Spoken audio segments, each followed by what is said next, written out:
Salut tout le monde, j'espère que vous allez bien. Ça me fait plaisir de vous retrouver, ça faisait un petit moment que j'avais pas filmé.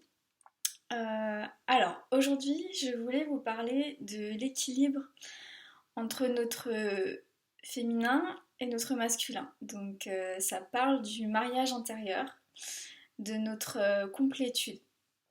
Donc, c'est quelque chose qui est hyper important en fait à mettre en place parce que tant qu'on n'est pas équilibré à l'intérieur, ben, on ressent toujours des manques et on n'est pas dans notre complétude.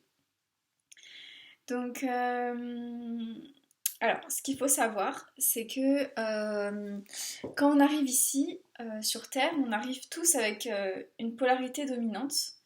Donc, on arrive soit avec une polarité dominante yin, soit une polarité dominante yang. Donc, ça n'a aucun rapport avec notre sexe de base. On peut très bien être un homme et avoir une polarité dominante yin et être une femme et avoir une polarité dominante yang. Et donc, tout le travail, ça va être de rééquilibrer les deux pour être dans notre complétude intérieure. Donc en général, c'est la complétude qu'on va chercher chez l'autre pour souvent pas aller voir en soi. Donc du coup, on va aller chercher chez l'autre personne ce qui nous manque. Donc après, c'est à vous de voir ce qui résonne par rapport à votre histoire, par rapport à ce que vous vivez. Je peux pas vraiment faire de généralité parce que c'est du sur-mesure. Mais en tout cas, la vie nous invite à aller équilibrer ces deux pôles à l'intérieur de nous. Donc si je devais passer un petit peu les propriétés de chaque polarité.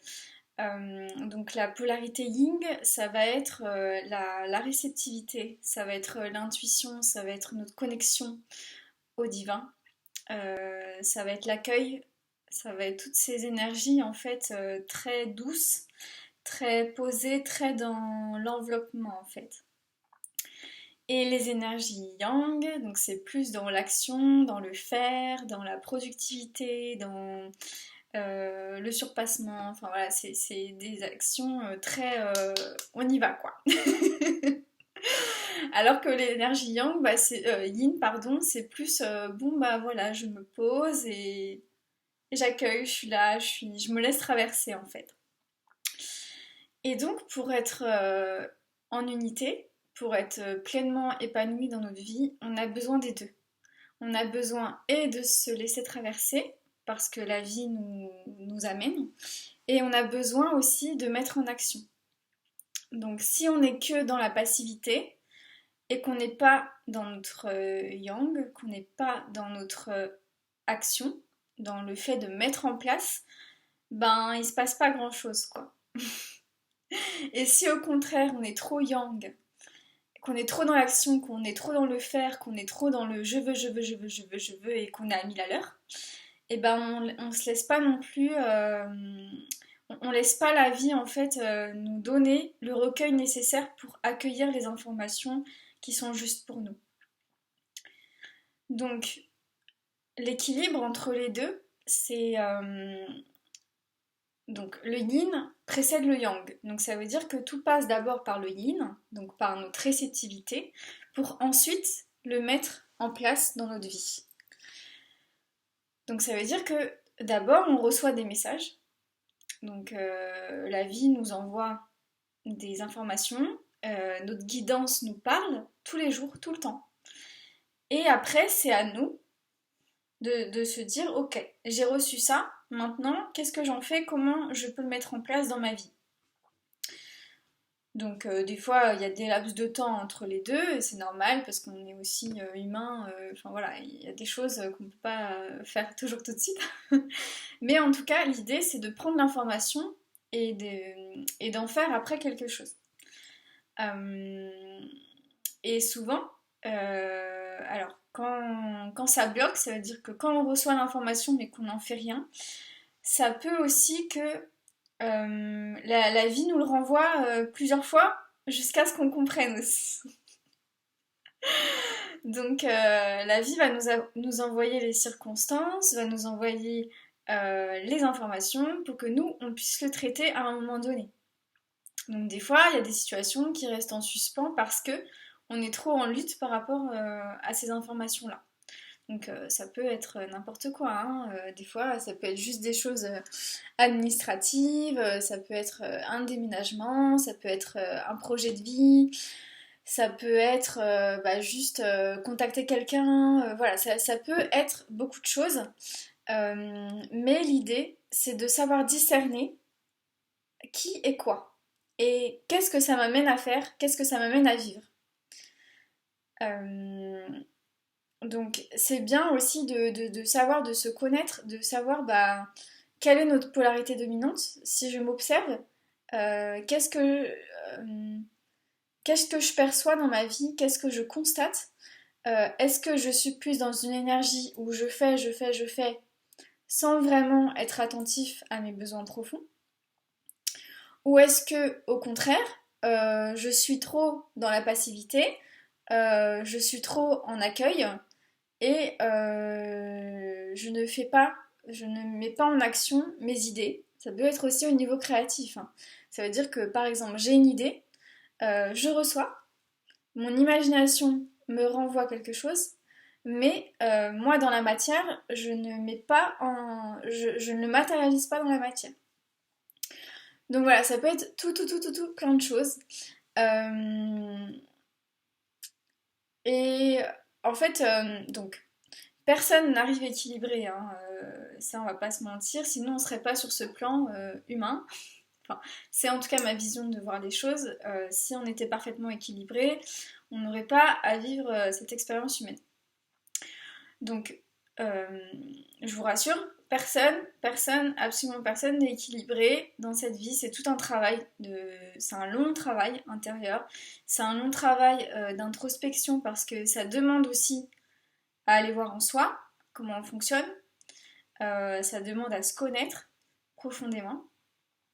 Et une fois qu'on a fait ça, on est en mesure de discerner quel est notre attrait principal. Donc il n'y a pas de bonne ou de mauvaise polarité puisque les deux sont complémentaires, les deux s'emboîtent. Ok. Vous connaissez tous le symbole du yin et du yang. Dans le yin, il y a toujours une petite part de yang et dans le yang, il y a toujours une petite part de yin. Donc ça vient bien illustrer qu'on a tous une polarité dominante, mais que dans cette polarité dominante, on a besoin de la contrepartie, on a besoin de l'autre polarité. Donc moi dans mon expérience, ce que j'ai constaté, c'est que on s'équilibre bien sûr, on fait en sorte d'aligner les deux, d'ajuster les deux ensemble, mais on a quand même toujours notre polarité dominante qui reste. Donc c'est ok. Et puis chaque polarité a ses spécificités, a ses qualités aussi. Donc bien sûr il y a des mauvais côtés, hein, comme dans tout, mais il y a aussi des très bons côtés. Euh, Par exemple, quelqu'un qui va être dans une énergie plus yin va être dans une douceur, dans un accueil des événements aussi envers soi. Parce que si on prend au niveau symbolique, donc le yin, c'est plus l'énergie d'eau. Donc l'eau, ça coule. C'est comme si en fait le corps, par exemple, on est yin là, et puis on se laisse couler par la vie. Donc en fait, les événements coulent sur nous. Et donc ça a des bons côtés puisque on a du recul sur les choses. L'énergie yin a beaucoup de recul sur les événements. Alors que l'énergie yang, c'est plus le feu, donc ça, ça attise quoi, ça brûle. Et donc là, c'est plus dans... euh, ouais, ça va plus nous toucher en fait. Euh, ça peut être des choses comme ça, donc c'est important euh, d'aller observer comment on réagit aussi aux événements. Euh, Est-ce qu'on est plutôt dans l'accueil ou est-ce qu'on est plutôt dans la lutte? Est-ce qu'on est plutôt euh, dans le fait de toujours faire, donc on est plus épuisé, parce que quand on vit à 1000 à l'heure, on s'épuise, et quand on est dans une énergie un peu d'attente, de non-action, de passivité, on peut aussi se fatiguer parce que la vie nous demande d'être toujours en mouvement. La vie c'est du mouvement, donc on a besoin des deux dynamiques. Euh, voilà. Et donc une fois qu'on rentre dans cette complétude intérieure, donc bon, c'est jamais pour moi 100% parce que ça demande beaucoup d'ajustements, des micro-ajustements, etc. sur plein de plans de nos vies. Mais en tout cas, on peut arriver voilà, à quelque chose d'assez équitable. Euh, et donc cette complétude vient amener une paix en fait à l'intérieur parce que ça amène une confiance aussi, une confiance, une grande confiance en la vie. Quand on reçoit les informations, donc ça descend. Ouais, c'est comme ça que je le prends. Là, ça vient des pieds, moi ça vient d'en haut. Donc ça descend. Et après, on met en action. Donc ça veut dire que plus on se confirme dans nos actions, plus on se confirme aussi dans ce qu'on reçoit, et plus on se valide soi-même parce qu'on se dit, ok, j'ai bien fait de m'écouter là parce que ça a donné ça de positif. Et donc ça nous invite à de plus en plus nous écouter, à de plus en plus se dire, ok, et ben en fait là ça a marché, et ben je vais continuer, je vais suivre mes ressentis, je vais suivre mon intuition. Et donc là, c'est pour l'énergie yin. Et pour l'énergie yang, bah, ça va être, ok, là, je suis trop dans l'action, j'ai besoin de me poser. Du coup, je vais être plus à l'écoute de mes ressentis, de ce que je ressens. Et donc, quand on se pose, on est plus attentif aussi à nos besoins profonds. Et donc, nos besoins profonds, on va faire en sorte. Donc là, on va être en action, mais dans une action plus productive, puisque ça va être une action pour nous, ça va nous nourrir profondément. Des fois, le yang a tendance à faire des choses juste pour faire, en fait. Juste pour être dans l'action, c'est très masculin comme attitude, c'est limite guerrier, quoi. Et donc, il va se dire, ok, je me recentre, je m'aligne, de quoi j'ai besoin là? Et donc, il va y avoir le message qui va arriver, il va se dire, ok, j'ai besoin de ça, et ben je vais mettre ça en place, je vais mettre ça en action, et là, ça va être nourrissant pour l'âme, ça va être nourrissant pour notre être, puisque c'est ce qu'on est venu expérimenter. Voilà. Donc là, en fait, une fois que la complétude, une certaine complétude est installée, euh, on, on observe beaucoup de changements aussi par rapport à notre rapport à l'autre, puisque nous ne sommes plus en manque, on se suffit. Donc je dis pas de ne plus aller en interaction avec les autres ou de ne plus être en couple, ce n'est pas du tout ça. Mais je dis qu'il y a une certaine sérénité qui s'installe puisque on ne va plus vers l'autre dans un espace de manque. On va vers l'autre dans un espace d'amour. On va dans l'autre pour lui apporter quelque chose. Souvent, quand on n'est pas en complétude intérieure, on va vers l'autre parce qu'on manque, donc on quémande des choses parce que on n'arrive pas à se les apporter parce que on n'est pas à l'écoute de nous-mêmes et parce que ça peut faire peur aussi d'être à l'écoute de soi. Ça demande beaucoup de courage d'aller à l'intérieur et de se dire ok bah là de quoi j'ai besoin et qu'est-ce que je mets en place pour que ce soit bah, productif pour moi, pour que ce soit satisfaisant pour moi.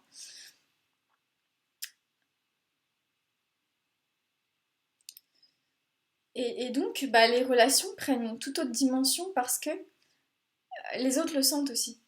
Quand cette complétude est installée, euh, on va vers l'autre pour,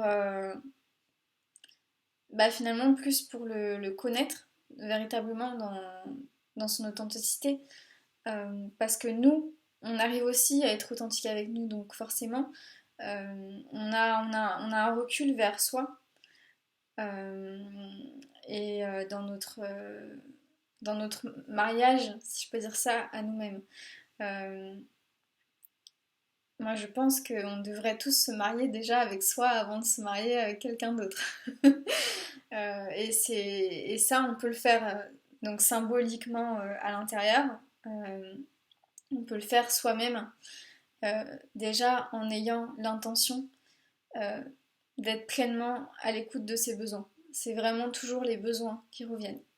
De quoi j'ai besoin? Qu'est-ce que aujourd'hui mon âme m'invite à m'apporter?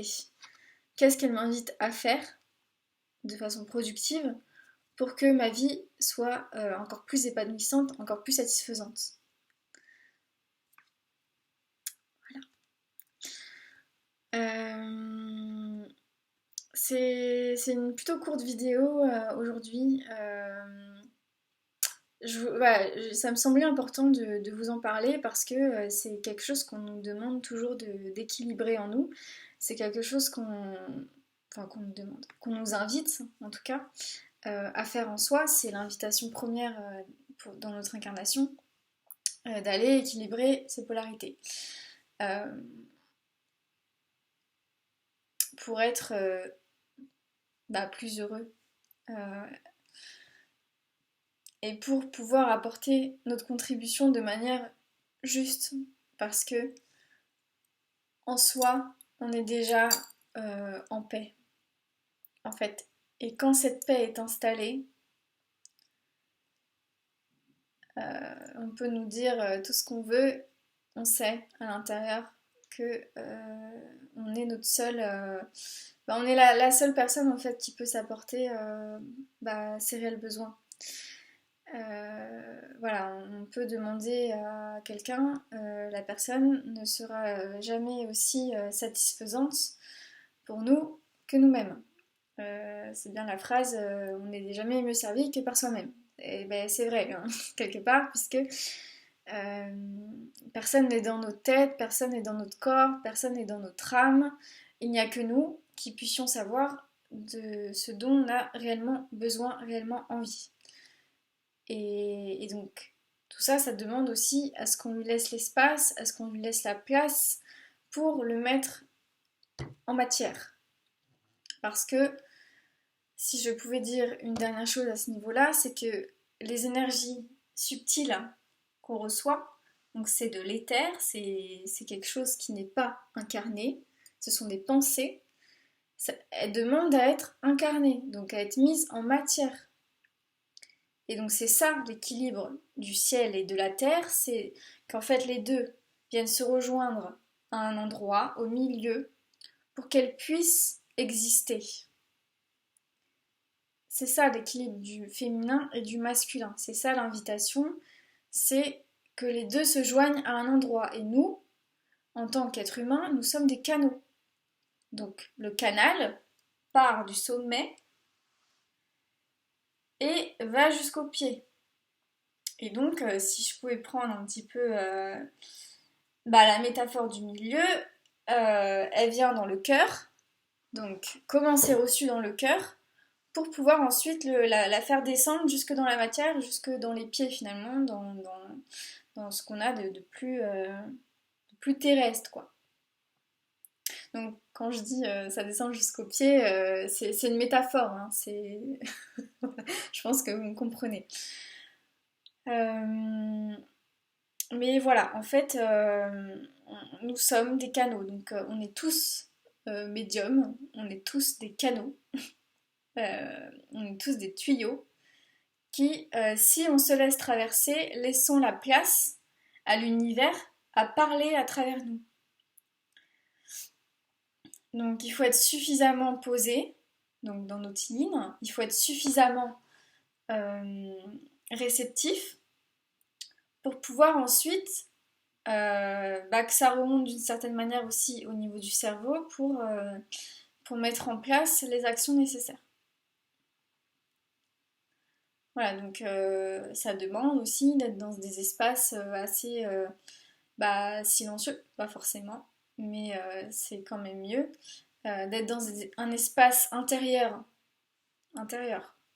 silencieux, réceptif aux informations, quelles qu'elles soient. Et une fois que ça c'est accueilli, une fois que c'est arrivé à l'intérieur de nous, nous faisons nous-mêmes, sans le savoir, une alchimie intérieure pour pouvoir le rendre réel. Donc ça, en fait, on le fait aussi tous les jours, hein, dans la vie quotidienne, en faisant de la cuisine, en faisant des actions assez banales de tous les jours, mais sans s'en rendre compte. Sans s'en rendre compte, on transforme des éléments en matière.